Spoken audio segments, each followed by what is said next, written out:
Hello dear student. Hello एल्कीन, hello एरीन के नेक्स्ट लेक्चर के लिए आज हम मिले हैं। और इसके पहले आपको मैंने लास्ट लेक्चर में रिटेंशन ऑफ कॉन्फ़िगरेशन यानी कि धारण, प्रतिलोमन, रेसिमीकरण ये सब बताया था। हमने विलोपन अभिक्रियाएं पढ़ी थी जिसके अंदर हमने कंपैरिजन भी देखा था प्रतिस्थापन और विलोपन का। ठीक है, आज के लेक्चर में हम आगे बढ़ते हैं। Let's go to the page number 185 जहां पर हम धातुओं के साथ अभिक्रिया पढ़ने वाले हैं। ठीक है, कि हेलो एल्कीन और हेलो एरीन जो है आपके वो धातुओं से किस प्रकार अभिक्रिया करते हैं। देखो अब यहाँ पर आपके लिए एक बहुत अच्छी चीज आने वाली है, उनका नाम है कार्ब धात्विक यौगिक। नाम से आपको क्या बात समझ में आ रहा है? कार्ब मतलब कार्बन, धात्विक मतलब धातु। यहाँ पर कार्बन और धातु के बीच में एक अभिक्रिया हो रही है, उसका एक एग्जाम्पल मिलेगा आपको, जैसे कि CH3MgBr। ठीक है, यहां पर देखते हैं, पहले पढ़ लेते हैं क्या कि अधिकांश कार्बनिक क्लोराइड, ब्रोमाइड तथा आयोडाइड कुछ धातुओं के साथ अभिक्रिया करके कार्बन और धातु आबंध युक्त यौगिक देते हैं जिन्हें हम कार्ब धात्विक यौगिक कहते हैं। प्लीज इस डेफिनेशन को याद कर ले, अंडरलाइन कर ले कि कार्ब धात्विक यौगिक किसे कहते हैं। यहां पर हम देखें तो एक एग्जांपल आपको दिया है एल्किल मैग्नीशियम हैलाइड। यहां पर R के साथ Mgx दिया हुआ है। देखो यहां पर RMgx, R की जगह CH3 हो सकता है, कोई और कार्बन ग्रुप हो सकता है, CH2 CH3 हो सकता है, मैथिल एथिल, बहुत सारी चीजें हो सकती है। तो यहां पर अगर अपन देखें तो कार्ब धात्विक यौगिक क्या होंगे आपके पास? एल्किल मैग्नीशियम हैलाइड RMgx कार्ब धात्विक यौगिकों का एक महत्वपूर्ण या मुख्य वर्ग है। इसकी खोज किसने की थी? ग्रिग्नार्ड अभिकर्मक। ठीक है, इसको इंग्लिश में इसकी स्पेलिंग होगी ग्रिग्नार्ड, इंग्लिश वाले इसको ग्रिग्नार्ड रिएजेंट भी कहते हैं, ग्रिग्नार्ड अभिकर्मक। ये आपके वन मार्क में आता है बोर्ड वाले बच्चों कि ग्रिग्नार्ड अभिकर्मक का सूत्र क्या है। ठीक है, तो ये आप बिल्कुल बिल्कुल बिल्कुल अच्छे से इसको याद कर ले, अपने माइंड में सेट कर ले कि ग्रिग्नार्ड अभिकर्मक किसे कहते हैं? RMgx। एक तरीके का ये कैसा है? कार्ब धात्विक यौगिक। ये अभिकारक क्या काम करते हैं, हम क्यों पढ़ रहे हैं? ये अभिकारक हेलो एल्केन की शुष्क ईथर की उपस्थिति में मैग्नीशियम धातु से अभिक्रिया करके प्राप्त किए जाते हैं। ठीक है, तो हम यहाँ पर देखें कैसे हो रहा है कि आपने कोई एल्किल हैलाइड ले लिया, उसकी रिएक्शन Mg से करा, किसकी प्रेजेंस में? शुष्क ईथर। यहाँ पे वाटर नहीं होना चाहिए, ड्राई ईथर होना चाहिए, पानी बिल्कुल भी नहीं होना चाहिए। सीधा आपको मिल जाएगा, Br हट जाएगा और इसके बीच में यहाँ पर Mg के बीच में बंद बन जाएगा CH3CH2MgBr, ग्रिग्नार्ड रिएजेंट आपको यहाँ पे मिल जाएगा। ठीक है, यहाँ थोड़ी सी बातें आपको ग्रिग्नार्ड जो आपके साइंटिस्ट है उनके बारे में दी हुई है। ठीक है, आगे देखते हैं कि इसकी बांध यानी कि इसकी बॉन्डिंग कैसी होती है। यहाँ पर हम देखें तो ग्रिग्नार्ड अभिकर्मक में कार्बन मैग्नीशियम जो बंध होता है वो सहसंयोजक बंध होता है। यहाँ पर ये देखो, ये वाला जो बंध है कार्बन और मैग्नीशियम के बीच में जो बंध है, मैं इसको यहाँ पर इस तरीके से हाईलाइट कर देती हूँ, आप प्लीज अपनी बुक में लिख लें। ठीक है, ये वाला जो बंध होता है ये एक सहसंयोजक बंध होता है। सहसंयोजक बंध आपने क्लास 11 में पढ़ा है, जहां पर इलेक्ट्रॉन्स की बराबर बराबर साझेदारी या शेयरिंग होती है। और Mg और X के बीच का बंध जो होगा वो एक आयनिक बंध होता है। ठीक है ना, तो आपके पास जो ग्रिग्नार्ड अभिकर्मक है उसमें कार्बन और मैग्नीशियम के बीच में सहसंयोजक बंध होता है, पर क्योंकि मैग्नीशियम कैसा है? एक धातु है, तो विद्युत धनी है, वो इलेक्ट्रॉन आकर्षित करने के कारण इसका जो बंध होगा वो बहुत ध्रुवीय होगा। तो आप यहाँ देखो, यहाँ पर आपको दो ध्रुव दिख रहे हैं, आपको एक नेगेटिव और एक पॉजिटिव, तो ये ध्रुवीय होता है और इसकी वजह से मैग्नीशियम और हेलोजन बंध आयनिक हो जाता है। तो आपको क्या समझ में आया? दो तरीके के बंध होते हैं इसमें, सहसंयोजक और आयनिक। कार्बन और मैग्नीशियम के बीच का बंध सहसंयोजक होता है और आपका जो हेलोजन है और एक जो आपका धातु है उसके बीच का बंध आयनिक होता है। ठीक है, अगली लाइन बहुत इंपॉर्टेंट, ग्रिग्नार्ड अभिकर्मक बहुत ही ज्यादा क्रियाशील होते हैं, वो कहीं से भी प्रोटॉन प्राप्त करके और अभिक्रिया करके हाइड्रोकार्बन दे देते हैं। जैसे आपको एक एग्जाम्पल दिया हुआ है। ठीक है, यहाँ पर जैसे ही आपने RMgx के ऊपर वाटर की अभिक्रिया कराई, आपको क्या होगा? यहां से वाटर से वो H ले लेंगे और R के साथ कौन जाके जुड़ जाएगा? देखो यहां से H ले लिया, R के साथ जुड़ गया H और Mg ने OH को ले लिया, यानी कि इसको तोड़ दो H और OH में। ठीक है, तो ये H तो चला जाएगा R के साथ और Mg ले जाएगा OH को। ठीक है, अतः इसीलिए मैंने बोला था ऊपर, अभी बोला था मैंने, शुष्क ईथर में करना है, बिल्कुल भी वाटर नहीं होना है, क्योंकि यहाँ बोला है उन्होंने ग्रिग्नार्ड अभिकर्मक के साथ अभिक्रिया के समय लेश मात्र भी नमी को वहां से निकालना आवश्यक है, बिल्कुल भी वाटर नहीं होना चाहिए वरना वो अभिक्रिया कर लेगा। ठीक है, इसलिए अभिक्रिया को शुष्क ईथर में किया जाता है। जो बोर्ड्स के बच्चे हैं वो ध्यान रखें कि कभी कभी रीजनिंग में क्वेश्चन लिया जाता है कि ग्रिग्नार्ड अभिकर्मक की अभिक्रिया करवाने के लिए शुष्क ईथर ही क्यों लिया जाता है। तो आप बोल देना कि वो वाटर के साथ रिएक्शन कर लेता है, ये वाटर वाली रिएक्शन लिख देना, इसलिए वहां पर नमी नहीं होनी चाहिए। वहीं दूसरी ओर एल्किल हैलाइड को हाइड्रोकार्बन में परिवर्तित करने के लिए इसे एक विधि माना जाता है। अगर आपने किसी हैलाइड को हाइड्रोकार्बन बनाना है तो फिर आप उसमें पानी डाल के ये अभिक्रिया यूज कर सकते हो। ठीक है। नाउ वुड्स अभिक्रिया, बोर्ड के बच्चे, नीट के बच्चे, बहुत ज्यादा इंपॉर्टेंट है, जेई के बच्चे, तो ये आपके बोर्ड्स में सीधी सीधी नेम रिएक्शन पूछी जाती है, ये आपके नीट में पूछी जाएगी, और ये आपके जेई या अदर कोई भी कॉम्पिटिटिव एग्जाम में आ रहा हो, ये आपके लिए बहुत ही ज्यादा इंपॉर्टेंट रिएक्शन है, इसको स्टार मार्क कर लीजिए। ठीक है। ये अभिक्रिया क्लास 11th में भी बच्चों ने पढ़ी है, जहां पर हम एल्केन पढ़ रहे थे। तो यहाँ पर क्या हो रहा है, एल्किल हैलाइड शुष्क ईथर में सोडियम के साथ अभिक्रिया करके हाइड्रोकार्बन बनाते हैं।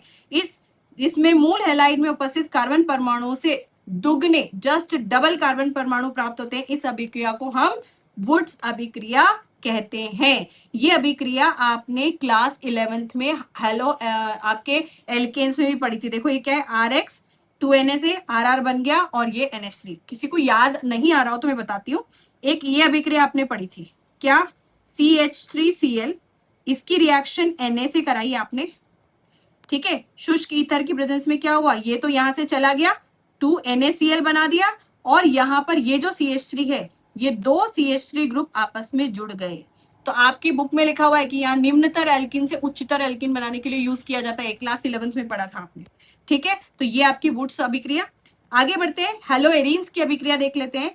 हेलोएरिन्स की जो अभिक्रियाएं हैं वो किस तरीके की अभिक्रियाएं देते हैं। हेलोएरिन्स, अगर कोई बच्चा भूल गया हो तो मैं याद दिला देती हूँ कि जब आपके ऊपर पास एक बेंजीन रिंग हो और उसके ऊपर एक या एक से ज्यादा हैलोजन ग्रुप्स लगे हो तो हम उसे हेलोएरिन्स कहते हैं।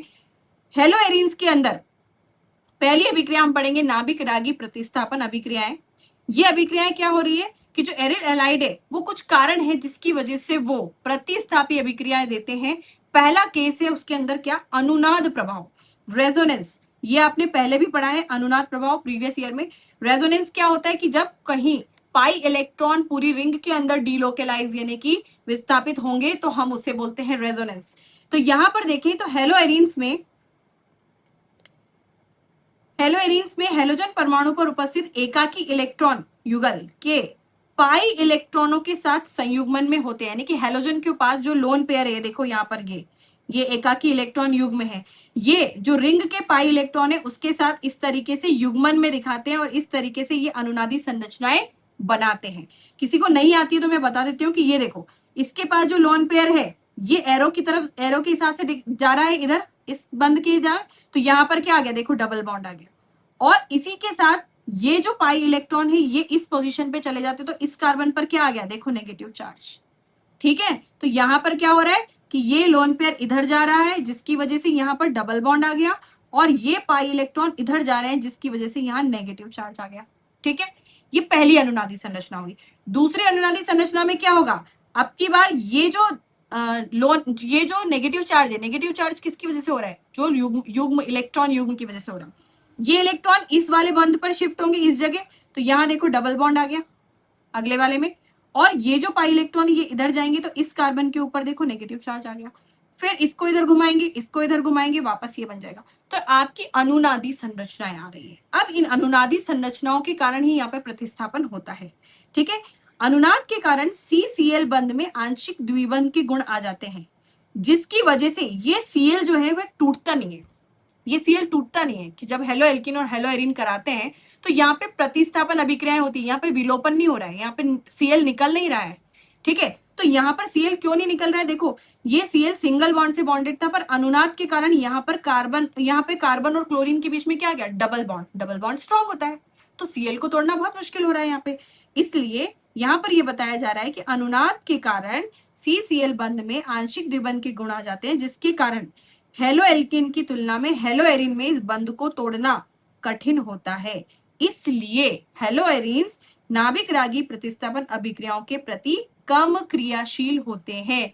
यहाँ पर आपस आपके लिए एक क्वेश्चन बन जाएगा, अगर बोर्ड्स के बच्चे हैं, सीबीएसई के बच्चे हैं, स्टेट बोर्ड के बच्चे हैं, तो उनके लिए आता है कि क्यों नाभिक रागी प्रतिस्थापन जब भी हम कराएंगे तो हेलो एल्किन ज्यादा क्रियाशील होते हैं, हेलो एरिन कम क्रियाशील होते हैं। तो ये आपका आंसर है, यहां से लिख देना और ये आप स्ट्रक्चर्स बना देना, आपको फुल मार्क्स मिलेंगे।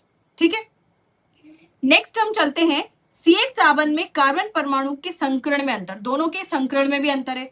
क्या कहता है, देखो हेलो एल्केन, ये रहा हेलो एल्केन, हेलो एल्केन में जो कार्बन है वो क्या है, sp3 संकृत, ठीक है, जबकि जो आपका हेलो एरीन है, हेलो एरीन में ये जो कार्बन है ये क्या है, sp2 संकृत कार्बन है। तो दोनों का संकरण अलग अलग होगा, और ये काम की बात है कि जो sp2 संकृत कार्बन है वो ज्यादा विद्युत ऋणात्मक है, और ये हेलो एल्किन वाला कम विद्युत ऋणात्मक है। ठीक है ना, तो यहाँ पर लिखा हुआ है कि अधिक विद्युत ऋणात्मक होता है, तथा हेलो एल्किन में S गुण युक्त sp3 संकृत कार्बन परमाणु की तुलना में CX बंध के इलेक्ट्रॉन युग्म को ज्यादा टाइटली वो पकड़ के या सुदृढ़ता से थाम के रखता है। तो सीधी सी बात है कि यहाँ पर जो है sp2 हाइब्रिडाइजेशन है, वहां पर sp3 है, sp2 वाला जो बंध है वो ज्यादा स्ट्रॉन्ग है, sp3 वाले को तोड़ना आसान है।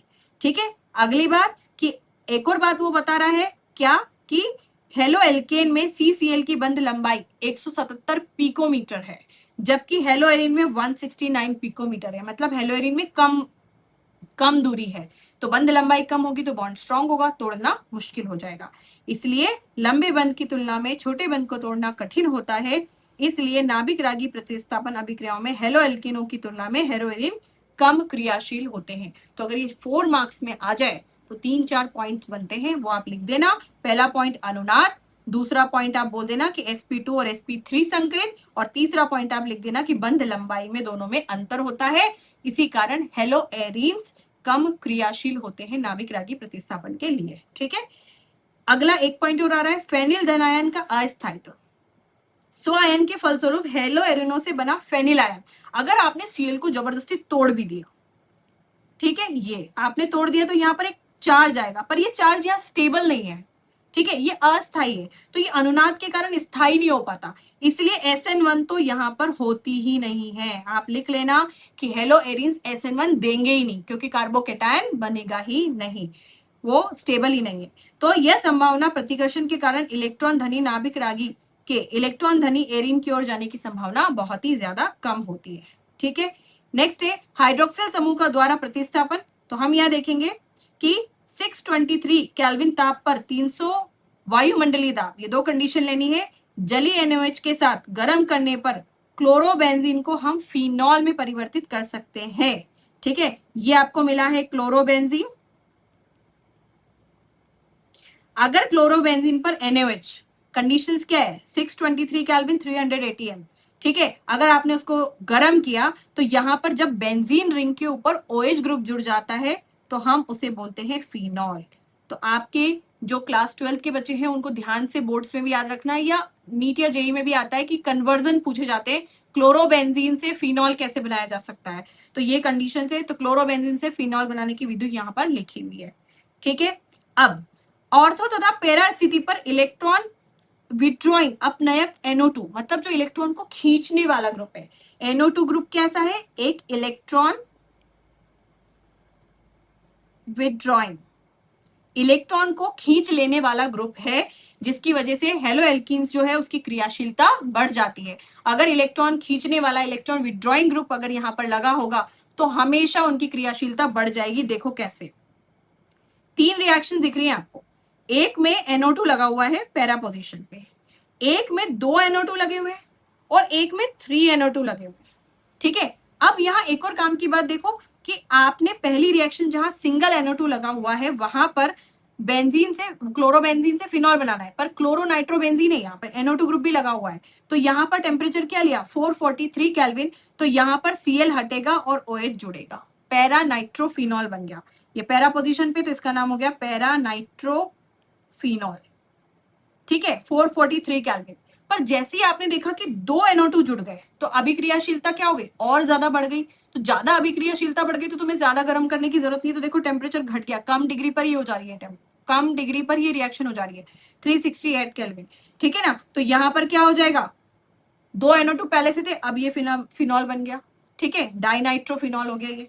इसके बाद तीसरा केस आया जहां 3 NO2 है, तो 3 NO2 3 इलेक्ट्रॉन विड्रॉइंग ग्रुप है, तो यहाँ पर ये बहुत ही ज्यादा क्रियाशील हो चुकी है और गर्म करने पर यहाँ पर OH जल्दी से रिएक्शन हो गई, बस थोड़ा सा गर्म किया रिएक्शन हो गई और यहाँ पर Cl हट के OH लग गया। ये आपके लिए बहुत ही इंपॉर्टेंट कंपाउंड है, प्लीज इसे अंडरलाइन कर लेना। इस कंपाउंड का नाम क्या है? ये वाला कंपाउंड बहुत ज्यादा इंपॉर्टेंट है, इसको हम 2,4,6 ट्राइनाइट्रोफिनॉल भी कहते हैं, 2,4,6 ट्राइनाइट्रोफिनॉल, ये तो इसको कहते ही है। साथ में इसका एक और नाम है, वो है पिक्रिक एसिड। इसका एक नाम और है पिक्रिक एसिड, ठीक है। तो ये हो गया। यहाँ पर लिखा हुआ भी, जब NO2 समूह ऑर्थो पैरा पोजीशन पे जुड़ा होता है तब यह प्रभाव और अधिक प्रबल हो जाएगा, जबकि इलेक्ट्रॉन विड्रॉइंग ग्रुप के मेटा स्थिति पे जुड़ने पर हेलो एल्किन की अभिक्रियाशीलता पर कोई प्रभाव नहीं होता। तो आपने देखा होगा यहाँ पर ये पैरा जुड़ा है, यहाँ पर ये ऑर्थो और पैरा पोजीशन पे जुड़ा है, पर मेटा पोजीशन पे एक बार भी नहीं जुड़ा है। तो आपको ये ध्यान रखना है कि मेटा स्थिति पे जब जब जुड़ेगा तो अभिक्रियाशीलता पर कोई प्रभाव नहीं होगा। इस पूरे की क्रियाविधि यहाँ पर इस तरीके से लिखी हुई है, किस तरीके से इसके अंदर आपके इलेक्ट्रॉन का ट्रांसफर हो सकता है। जिन बच्चों को थोड़ा सा समझना है मैं समझा देती हूँ कि OH ने यहाँ अटैक किया तो वही अनुनाद हुआ, इलेक्ट्रॉन यहाँ गए, यहाँ पर नेगेटिव चार्ज आया, फिर इलेक्ट्रॉन का पूरी रिंग में डिलोकलाइजेशन हुआ और Cl यहाँ से उड़ करके OH को यहाँ से जुड़ गया। तो NO2 ने जब इलेक्ट्रॉन को खींचा तो वहां पर पूरे में अनुनाद हुआ, ठीक है। अब ये आपके पास अगर कोई क्वेश्चन आ जाता है ऑर्थो पैरा पर क्यों होता है, मेटा पे नहीं, ये सवाल आता है तो आप यहाँ से इसका आंसर लिख लेंगे, ठीक है। नेक्स्ट आप देखते हैं इलेक्ट्रॉन रागी प्रतिस्थापन अभिक्रियाएं। देखो हेलो एरीन्स जो है वो नाभिक प्रतिस्थापित तो देती हैं, वो इलेक्ट्रॉन रागी प्रतिस्थापन भी देंगी, जैसे बेंजीन की तरह सामान्य इलेक्ट्रॉन रागी प्रतिस्थापन अभिक्रियाएं। हमने अभी पहले ये भी देखी थी कि इलेक्ट्रॉन रागी कौन कौन सी होती है, हेलोजिनेशन, नाइट्रेशन नाइट्रोजनीकरण, सल्फोनेशन और फ्रिडल क्राफ्ट अभिक्रियाएं, ठीक है। तो ये सारी अभिक्रियाएं ये देगा, जरूर देगा, ठीक है ना, प्रतिस्थापन अभिक्रियाएं सारी देगा। पर यहाँ पर एक काम की बात अब वो बता रहा है कि हेलोजन परमाणु जो है आंशिक निष्क्रिय होते हुए भी इसका ऑर्थो और पैरा निर्देशकारी प्रभाव होता है। वो कैसे होता है अभी हम देखेंगे। जैसे कि अगला प्रतिस्थापन हेलोजन से कहाँ आएगा, ऑर्थो पे आएगा और पैरा पोजीशन। ये आपको ध्यान रखना है कि जो हेलोजन ग्रुप है वो अगले ग्रुप को अपनी ऑर्थो और पैरा पोजीशन पर भेज देते हैं। क्यों भेजते हैं, देखो अनुनाद उसका कारण है। क्या कारण है, देखो जैसे अभी हमने थोड़ी देर पहले देखा था, अनुनाद जो हेलोजन है उसके पास एक लोन पेयर होता है, यानी कि इलेक्ट्रॉन युग्म होता है, वो इधर भेजेगा, यहाँ पर डबल बॉन्ड आएगा और नेगेटिव चार्ज इस पोजीशन पे आएगा। ये कौन सी पोजीशन है, ये इसकी ऑर्थो पोजीशन है। तो ऑर्थो पोजीशन पे कौन सा चार्ज आया, नेगेटिव चार्ज। और इलेक्ट्रॉन रागी कहाँ अटैक करता है, जहां पर नेगेटिव चार्ज दिखता है। तो इलेक्ट्रॉन रागी अगर इस जगह आएगा तो यहाँ पर ऑर्थो पोजीशन पर नया ग्रुप आकर जुड़ेगा। वैसे ही अगर ये इलेक्ट्रॉन फील्ड लोकलाइज होकर के ये देखो नीचे वाले कभी आपके पास नेगेटिव चार्ज पैरा पोजीशन पर भी देखा रहेगा। तो जब इलेक्ट्रॉन रागी इधर अटैक करेगा तो आपको पैरा सब्स्टिट्यूएंट मिलेगा, एक यहाँ पर। तो आप क्या देख रहे हैं कि जब अनुनाद हो रहा है तो नेगेटिव चार्ज कहाँ कहाँ मिल रहा है, ऑर्थो और पैरा पोजीशंस पे मिल रहा है। तो जहां जहां नेगेटिव चार्ज होगा नाभिक रागी इलेक्ट्रॉन रागी वहीं तो अटैक करेगा जाकर के। इसलिए ये बोल रहा है कि ऑर्थो और पैरा निर्देशकारी होता है। ये जो कोई, जैसे आप यहाँ बैठे हो, आप कोई नया आया तो आप उसको बोलोगे जाओ उस सीट पर बैठो, जाओ उस सीट पर बैठो, तो आप निर्देश दे रहे हो। तो ऐसे ही हैलोजन निर्देश देता है, क्यों, क्योंकि वहां पर जब अनुनाद होता है तो नेगेटिव चार्ज कहाँ होगा, जहां पर इलेक्ट्रॉन का डीलोकलाइजेशन होगा तो ऑर्थो और पैरा पे होता है। इसलिए वो बताता है कि जाओ ऑर्थो पे बैठ जाओ, जाओ पैरा पे बैठ जाओ, राइट, ऐसे। तो अनुनाद के कारण मेटा स्थिति की तुलना में ऑर्थो और पैरा स्थितियों पर इलेक्ट्रॉन घनत्व तो ज्यादा होता है। आप ये देखो कि यहाँ पर मेटा पर एक बार भी नहीं आया, यहाँ नहीं आया, यहाँ नहीं आया, यहाँ नहीं आया, यहाँ नहीं आया, ये तो मेटा पोजीशंस पे यहाँ पर कुछ भी नहीं होता है। माइनस आई प्रभाव की बात करते हैं। माइनस आई यानी कि इलेक्ट्रॉन को अपनी तरफ आकर्षित करने का प्रभाव। ये प्रभाव किसके अंदर होता है, ये प्रभाव हेलोजन के अंदर होता है। इसलिए वो बेंजीन के अंदर जो पाई इलेक्ट्रॉन है उनको भी अपनी तरफ खींच लेता है। जब पाई इलेक्ट्रॉन को खींच लेगा तो बेंजीन क्या हो जाएगी, बेंजीन रिंग निष्क्रिय हो जाती है। इसीलिए एक काम की बात आप अंडरलाइन करें, क्या कि हेलो एरीन्स में इलेक्ट्रॉन रागी प्रतिस्थापन अभिक्रियाएं मंद यानी कि स्लो होती हैं, फास्ट नहीं होगी, वो स्लो हो जाती हैं। क्यों? क्योंकि वो इलेक्ट्रॉन अपनी तरफ खींच देता है। हालांकि आप उसके लिए अलग अलग कंडीशंस दे सकते हैं, उनको गर्म कर सकते हैं, कोई ग्रुप डाल सकते हैं, उससे वो अभिक्रिया हो जाएगी, पर नेचुरली वो स्लो होती है। ठीक है, सबसे पहले देख लेते हैं हमारा पहला एग्जाम्पल, हेलोजिनेशन, हेलोजनीकरण। यहाँ पर क्या हो रहा है कि बेंजीन रिंग है जिसके ऊपर क्लोरीन लगाया, नहीं क्लोरोबेंजीन, इस पर कोई हेलोजन और एंटर कराना है, एक और क्लोरीन निर्जल FeCl3 की उपस्थिति में, कहां जाके जुड़ेगा? ऑर्थो और पैरा। तो हमें दिमाग लगाना है कि बस ऑर्थो और पैरा पे जुड़ेगा, तो ये देखो पैरा पे जुड़ा और ये ऑर्थो पे जुड़ा, तो आपके पास दो चीजें बनी, ऑर्थो क्लोरोबेंजीन और पैरा डाइक्लोरोबेंजीन। ठीक है, तो आप यहाँ याद रखना कि जो पैरा वाली है वो मुख्य है। ठीक है, पैरा पोजीशन पे मुख्य मिलेगा। सेकेंड आपकी नाइट्रीकरण की HNO3, नाइट्रीकरण किसकी उपस्थिति में होता है? याद रखना HNO3 और सांद्र H2SO4 की उपस्थिति में ही नाइट्रीकरण होता है। तो जब आपकी क्लोरोबेंजीन ली तो वहां पर ऑर्थो पे और पैरा पोजीशन पे NO2 जाकर जुड़ेगा, ऑर्थो पे नहीं, पैरा वाला मुख्य है। देखो फिर से पैरा पोजीशन वाला मेन है, ज्यादा बनेगा। तीसरी रिएक्शन सल्फोनेशन, सल्फोनेशन के लिए हम क्या अभिकर्मक यूज करते हैं? याद रखना सांद्र H2SO4। जब सांद्र H2SO4 यूज करोगे तो फिर से यहाँ पर एक ऑर्थो पोजीशन पे SO3H जुड़ेगा और एक पैरा पोजीशन पर SO3H जाकर जुड़ेगा। और क्या बोला मैंने? पैरा वाला हमेशा मुख्य दिख रहा है आपको। ठीक है, थर्ड रिएक्शन, फोर्थ रिएक्शन आ गई आपकी फ्रीडल क्राफ्ट। फ्रीडल क्राफ्ट में दो मिलेगी, एल्काइलेशन और एसाइलेशन। एक में एल्काइल ग्रुप जुड़ेगा और एक में ये एसाइल ग्रुप जुड़ेगा।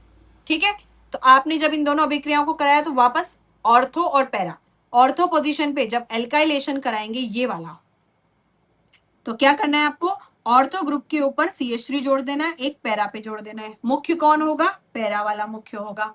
ठीक है, एसाइलेशन में ऑर्थो पे एसाइल ग्रुप जुड़ना है, एसाइल मतलब C double bond O CH3 group, C double bond O CH3 group एक ऑर्थो पे जुड़ेगा और एक पैरा पे जुड़ेगा, पैरा वाला मुख्य होगा। ठीक है, तो ये हो गई आपकी नाभिक रागी प्रतिस्थापन अभिक्रिया, सॉरी इलेक्ट्रॉन रागी प्रतिस्थापन अभिक्रिया, जिसके अंदर क्या आएगा आपका? हेलोजिनेशन, नाइट्रेशन, सल्फोनेशन और फ्रीडल क्राफ्ट रिएक्शन, चार चीजें होंगी। याद रखना है ऑर्थो और पैरा पे जाके जोड़ना है नए ग्रुप को, और पैरा वाला ही मुख्य होगा।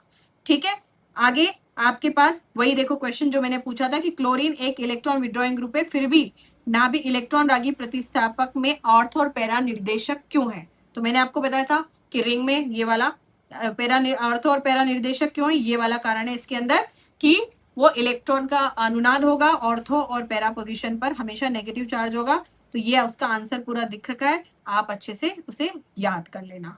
ठीक है, तो यहाँ पर ये आपका हो गया। इसके बाद देखते हैं, इसका ही आंसर चल रहा है। इसके बाद धातुओं के साथ इसकी अभिक्रिया हम देख लेते हैं। ठीक है, ये वुड्स अभिक्रिया भी हमने थोड़ी देर पहले देखी थी, जहां पर एक मिथाइल ग्रुप था, एक CH3Br था, जिसके ऊपर आपने एक सोडियम की प्रेजेंस में उसकी ड्राई ईथर की प्रेजेंस में कराई, तो क्या हो गया था? दो CH3 ग्रुप जुड़ गए थे, मतलब एल्काइलेशन हो गया था, वहां पर उच्चतर एल्केन मिल रहे थे। अब वैसे आ जाते हैं वुड्स फिटिंग, उसका नाम वुड्स था, ये वुड्स फिटिंग रिएक्शन है। वुड्स फिटिंग रिएक्शन में क्या होगा? एल्किल हैलाइड तथा एरिल हैलाइड का मिश्रण सोडियम के साथ शुष्क ईथर की उपस्थिति में गर्म करने पर एल्किल एरिन देता था। देखो वुड्स रिएक्शन क्या थे? दो CH3 जाकर जुड़ जा रहे थे। ठीक है, यहां पर वुड्स फिटिंग रिएक्शन है, तो आपको क्या लेना है? एक तो नॉर्मल एल्केन लेना है और आपको एक क्या लेना है? हेलो एरिन लेना है। हेलो एल्केन और हेलो एरिन, मतलब आपने ले लिया C6H5Br। ठीक है, देखो ये वाला, और इधर आपने ले लिया सोडियम और इधर ले लिया CH3Br। यहां पर क्या होगा कि ये जो है, ये जो सोडियम है ये इस Br को और इस Br को लेकर चला जाएगा, तो कौन जुड़ जाएगा? तो आपके पास कौन है? ये और ये आपस में जुड़ जाएगा, C6H5CH3। ये जो यहां पर हुआ बेंजीन रिंग के ऊपर एल्काइल ग्रुप आके जुड़ गया। तो वुड्स और वुड्स फिटिंग रिएक्शन, वुड्स में दो हेलो एल्केन रिएक्शन करते हैं, वुड्स फिटिंग में एक हेलो एल्केन और एक हेलो एरिन आकर के जुड़ जाती है। ठीक है, फिर फिटिंग आ गई, वुड्स आई, वुड्स फिटिंग आई, और अब फिटिंग रिएक्शन आ गई। फिटिंग रिएक्शन के अंदर एरिल हैलाइड, अब केवल एरिल हैलाइड लेना है। एरिल हैलाइड शुष्क ईथर की में सोडियम के साथ अभिक्रिया करके सजाती यौगिक देंगे, मतलब अब की बार दोनों हेलो एरिन सी लेना है। अगर इसमें से कराया तो इन दोनों को आपको जोड़ देना है, इसे फिटिंग रिएक्शन कहना है। वुड्स, वुड्स फिटिंग और फिटिंग, तीन रिएक्शन है जो आपको बिल्कुल याद कर लेनी है। वुड्स रिएक्शन में 2 हेलो एल्केन लेना है, वो आपस में एल्केन ग्रुप जुड़ जाते हैं। वुड्स फिटिंग में क्या करना है, एक हेलो एल्केन एक हेलो एरीन लेना है जो आपस में जुड़ जाएंगे, और तीसरा फिटिंग में केवल हेलो एरीन लेना है जो आपस में जुड़ के डाइफिनाइल यौगिक देते हैं। So this is about this lecture. मैं आपको शॉर्ट लेक्चर्स दे रही हूँ ताकि आप जल्दी जल्दी इनको कवर कर सकें। अब लास्ट में ये पॉली हेलोजन यौगिक, कुछ डाइक्लोरोमीथेन, कुछ हेलोजन्स के यौगिक बचे हुए हैं, डीडीटी वगैरह, इतना सही बचा है। चलो लेट्स इसको कर लेते हैं, थोड़ा ज्यादा बड़ा नहीं है, कर लेते हैं। सो नेक्स्ट हम आगे बढ़ते हैं क्या कि पॉली हेलोजन यौगिक्स, मतलब एक से ज्यादा हेलोजन ग्रुप जिन यौगिकों में जुड़े हैं उनको पॉली हेलोजन कहते हैं। यहाँ लिखा हुआ है एक से अधिक हेलोजन परमाणु युक्त यौगिक सामान्यतया पॉली हेलोजन यौगिक कहलाते हैं। इनमें अनेक उद्योगों तथा कृषि में उपयोगी है। ठीक है, ये बहुत सारे उद्योग और कृषि में उपयोगी है। पहला है आपके पास डाइक्लोरोमीथेन। ठीक है, इसमें ज्यादा क्वेश्चन ऐसा नहीं बनता है, सिंपल आपको याद रखना है डाइक्लोरोमीथेन, CH2Cl2। ये आपको सिर्फ उपयोग वगैरह यही सब याद करना है, ये आपके एग्जाम में इतना ही आता है। तो डाइक्लोरोमीथेन का उपयोग लिख लो विलायक के रूप में, पेंट के रूप में, एरोसॉल में, प्रणोदक के रूप में और औषधि निर्माण में ये काम आता है। यह धातु की सफाई फिनिशिंग विलायक के रूप में भी प्रयुक्त होता है। हाँ, ये जो है मेथिलीन क्लोराइड, ये काम की बात है कि हमारे तंत्रिका तंत्र को बहुत हानि पहुंचाता है। वायु में मेथिलीन क्लोराइड की थोड़ी सी मात्रा आने पर हमारे श्रवण, देखने में और कान में श्रवण और दृश्य क्षमता में क्षीणता आ जाती है। अगर ये बहुत ही ज्यादा आ गया एटमॉस्फेयर में तो इससे चक्कर आना, मितली आना, हाथ पैर की उंगलियों में सनसनी, ये सब आपको हो जाता है, और आंखों से वो आंखों के संपर्क में सीधा आएगा तो कॉर्निया जला सकता है। तो इसके बारे में आपको बेसिक थोड़ा थोड़ा पढ़ लेना, जल्दी हो जाएगा। फिर है ट्राइक्लोरोमीथेन या क्लोरोफॉर्म, इसका सूत्र है CHCl3। ठीक है, क्लोरोफॉर्म का उपयोग आपने सब सुना था, पुराने जमाने में लोग उसको सुंघा के बेहोश करने के काम आता था, निश्चेतक के रूप में इसको कार्य किया जाता था। तो यहाँ आपको याद रखना है वसा, एल्किलॉइड, आयोडीन तथा अन्य पदार्थों के विलायक के रूप में इसका उपयोग करते हैं। इसका उपयोग फ्रेयॉन बनाने के लिए यूज होता है। फ्रेयॉन क्या होते हैं, क्लोरोफ्लोरोकार्बन होते हैं। जो आपके घर में फ्रिज होगा, AC, फ्रिज, इनके अंदर जो कूलेंट होता है, जो ठंडा रखने के लिए जो कंप्रेशर होता है, उसके अंदर ये गैस डाली जाती है। ठीक है, पहले इसका उपयोग शल्य चिकित्सा में निश्चेतक के रूप में किया जाता था, पर अब उसको हटा दिया है। क्यों? क्योंकि उससे बहुत सारे लोगों का केंद्रीय तंत्रिका तंत्र खराब हो जाता था, इसलिए गवर्नमेंट ने इसको बंद कर दिया है। ठीक है, तो ये आपके पास है। अब इसमें जो सबसे काम की चीज इस वाले टॉपिक से पूछी जाती है वो देखो, वायु के प्रति 10 लाख भाग में 900 फॉर्म क्लोरोफॉर्म में बहुत कम समय तक सांस लेने से चक्कर, थकान, सिर दर्द हो सकता है। ठीक है, ज्यादा यूज करोगे तो आपकी यकृत वगैरह का क्षय हो सकता है। ठीक है, कुछ लोगों की त्वचा, कुछ व्यक्तियों की त्वचा क्लोरोफॉर्म में डूबी रहने पर उस पर घाव हो जाता है। क्यों? अब देखो ये सबसे काम की चीज, क्लोरोफॉर्म प्रकाश की उपस्थिति में वायु द्वारा धीरे धीरे ऑक्सीकृत करके एक बहुत ही विषैली गैस कार्बोनिल क्लोराइड या जिसे फॉस्जीन भी कहते हैं, ये बहुत ही इंपॉर्टेंट बात है कि क्लोरोफॉर्म जो होता है वो वायु की उपस्थिति में, देखो O2 की उपस्थिति में, अगर किसी ने क्लोरोफॉर्म की बोतल खुली रख दी, ठीक है ना, किसी ने क्लोरोफॉर्म की बोतल खुली रख दी तो वहां पे फॉस्जीन बन जाएगा। फॉस्जीन एक टॉक्सिक गैस है, मरी जाएंगे उससे, इसलिए गवर्नमेंट ने क्लोरोफॉर्म को बैन कर दिया है। ठीक है, ये टोटली बैन है। ये वाली रिएक्शन बहुत काम आएगी और आपकी ये फॉस्जीन वाली अभिक्रिया एग्जाम में बहुत ज्यादा पूछी जाती है कि अगर क्लोरोफॉर्म को वायु की उपस्थिति में रख दिया जाए तो क्या बनेगा, COCl2 फॉस्जीन बनाता है। ठीक है, नेक्स्ट है ट्राइआइडोमीथेन, CHI3, आयोडोफॉर्म भी कहते हैं इसको। इसका उपयोग एंटीसेप्टिक के रूप में किया जाता है, पर यह पूरी तरह आयोडोफॉर्म के कारण स्वयं नहीं बल्कि मुक्त हुई आयोडीन के कारण, यहाँ पर जो आयोडीन फ्री होती है उसी के कारण ये एंटीसेप्टिक की तरह यूज होता है, और इसकी अरुचिकर गंध के कारण इसके स्थान पर आयोडीन युक्त अन्य दवाइयों का उपयोग किया जाता है। फिर नेक्स्ट है कार्बन टेट्राक्लोराइड, CCl4। अब देखो, अत्यधिक मात्रा में प्रशीतक, मतलब जो ठंडा करने के लिए कूलेंट बनाते हैं, तथा एरोसॉल कैन के लिए प्रणोदक के उत्पादन में उपयोग करने के लिए किया जाता है। क्लोरोफ्लोरोकार्बन तथा अन्य रसायनों के उत्पादन में इसे फीड स्टॉक या औषधि उत्पादन में तथा विलायक की भांति, लैब में बहुत ज्यादा विलायक की भांति इसको उपयोग किया जाता है। ठीक है, तो कार्बन टेट्राक्लोराइड के बहुत सारे ऐसे एग्जाम्पल से आप पढ़ सकते हैं कि कार्बन टेट्राक्लोराइड के एक्सपोजर से यकृत कैंसर हो सकता है, चक्कर आ सकते हैं, सिर दर्द हो सकता है। ठीक है, बहुत सारी उल्टी, तंत्रिका कोशिका, ये सब हो जाता है, और अगर गंभीर स्थिति में यह जल्दी से गहरी नींद, बेहोशी या मृत्यु भी ला सकता है।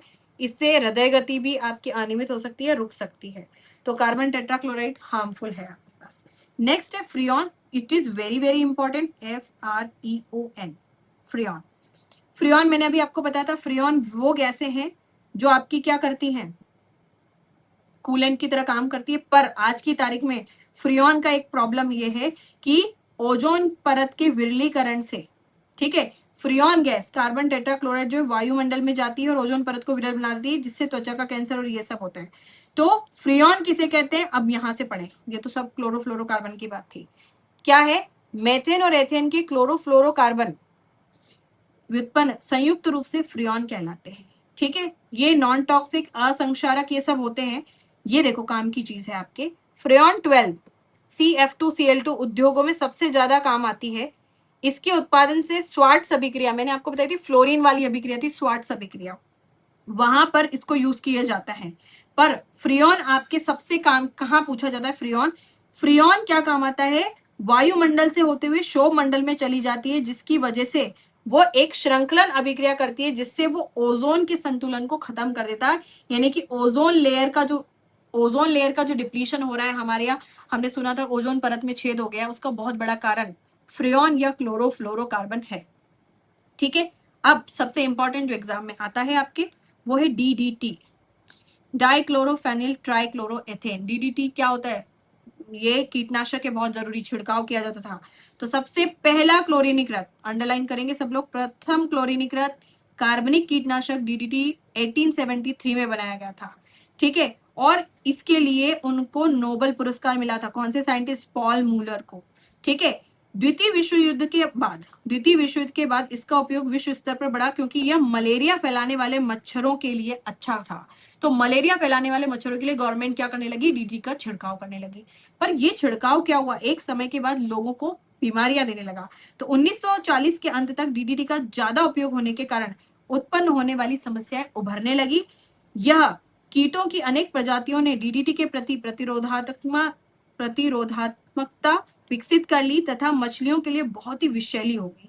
ठीक है, तो इसने बहुत ज्यादा हमारे शरीर में बहुत ज्यादा प्रॉब्लम क्रिएट करा है। इसलिए आप इस बात को याद रखें, DDT पर गवर्नमेंट ने प्रतिबंध लगा दिया है। DDT का स्ट्रक्चर आता है एग्जाम में, आप लोग DDT का ये स्ट्रक्चर याद कर लेंगे।